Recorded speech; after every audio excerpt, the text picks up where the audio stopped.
Old Hollywood was full of charm, but behind the red carpets and flashing cameras were secrets that would leave anyone speechless. Hollywood has always sold us dreams, glittering premieres, radiant smiles, and love stories that seem too perfect to be real. But behind the velvet ropes and studio gates, a far more complicated world was unfolding. Old Hollywood was built on illusion, and nowhere was that illusion more carefully constructed than in the private lives of its biggest stars. The men and women who lit up the silver screen were living double lives, passionate, scandalous, heartbreaking, and often dangerous. Their affairs were hidden not out of shame alone, but out of survival.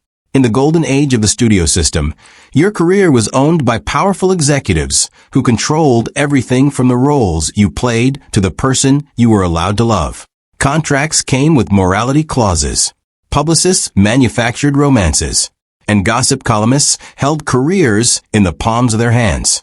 What follows are 21 hidden affairs that didn't just create personal drama. They shifted the very foundations of Hollywood culture, challenged the era's rigid social rules, and left behind legacies that still echo today. Jean Harlow, the platinum-haired sensation who became one of MGM's most bankable stars in the early 1930s, was known for her sharp wit and magnetic sensuality on screen. Off-screen, she found something far more tender in William Powell, a refined, accomplished actor whose sophistication complemented Harlow's electric energy. The two became deeply devoted to each other, though they never married. Powell had endured 2 failed marriages and was cautious about committing again, yet his affection for Harlow was unmistakable to everyone around them. He spoiled her with gifts and attention, and their relationship, though quiet and largely shielded from public view, was one of genuine emotional depth. When Harlow died suddenly in 1937, at just 26 years old from kidney failure, Powell was devastated in a way that he would never fully articulate in public. He quietly arranged and paid for her funeral, ensuring she was laid to rest in an elegant gown he had given her, a private gesture of a love that had never needed a headline to be real. Greta Garbo was the most enigmatic star Hollywood ever produced, a woman who seemed to exist slightly outside of ordinary human reality. Her connection with Salka Viertel, a Polish-born actress and screenwriter who had relocated to Hollywood from Europe, was one of the most quietly influential relationships in film history. The two women became inseparable confidants, and many historians believe their bond extended far beyond friendship. Viertel, though married with children, served as Garbo's most trusted advisor and creative collaborator. It was Viertel who suggested the idea for Queen Christina, one of Garbo's most celebrated films, and who co-wrote the screenplay. Their relationship existed in the careful shadows that queer women in Hollywood were forced to inhabit, never named, never confirmed, but palpable to those who knew them. Garbo's love life was a web of intense connections with women, including the flamboyant screenwriter Mercedes da Costa, but her bond with Viertel remained its quiet, enduring center. Before Alfred Hitchcock made Anthony Perkins immortal as Norman Bates, the young actor was navigating a secret romance with Tab Hunter, the blue-eyed, blonde heartthrob that fan magazines had turned into the embodiment of wholesome American masculinity. The two men met in the mid-1950s and began a carefully concealed relationship that required the kind of theatrical performance in public that rivaled anything either of them did on screen. They attended events with female escorts, smiled for cameras, and maintained the fiction the studios demanded. In private, they found something real. The relationship eventually buckled under the pressure of professional competition. Perkins took a role that Hunter felt should have been his, and the romantic partnership dissolved. Tab Hunter eventually came out publicly in his 2005 memoir, calling the relationship with Perkins one of the most meaningful of his life. It is a story about what it cost two men simply to love each other in an era that refused to allow it. This is not a love story. It is a story about power, silence, and the long shadow of trauma. When Clark Gable and Loretta Young were sent on location to film The Call of the Wild in 1935, the result was a pregnancy that Young would spend decades carefully hiding. Young, deeply Catholic and terrified for her career, did not publicly acknowledge what had happened. She disappeared from public life, gave birth to a daughter named Judy, And then, in an arrangement that reads as heartbreaking in its cleverness, gave the child up for adoption before quietly readopting her, presenting Judy to the world as an orphan she had taken in. Gable, notified of the birth, reportedly destroyed the telegram and walked away. He never acknowledged Judy, never provided support, and never spoke of it publicly. Young herself did not fully address the truth until after her death, through a memoir that confirmed what Judy had long suspected, that the man who refused to know her was one of the biggest stars in Hollywood history. Barbara Stanwyck and Robert Taylor were exactly what Hollywood wanted the world to see. A glamorous, devoted couple whose union seemed to validate the fairy tale the industry was always selling. Behind that image, however, was a relationship that many insiders believed was arranged more by studio calculation than by romantic chemistry. Stanwyck, whose fierce independence and close friendships with women had long been the subject of whispered speculation, was one of the highest-paid performers in Hollywood.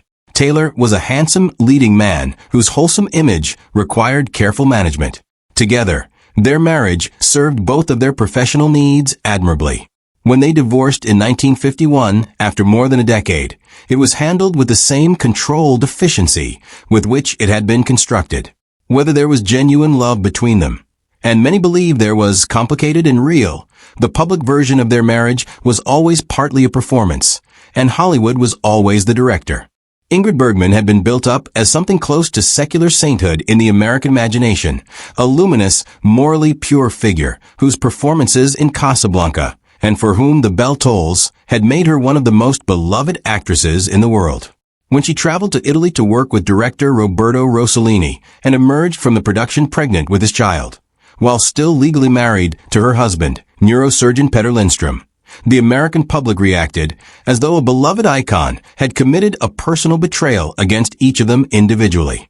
A United States senator delivered a denunciation of her from the floor of Congress. Her films were boycotted. The press treated her as a fallen woman whose moral corruption was somehow more significant than anything happening in the world around them.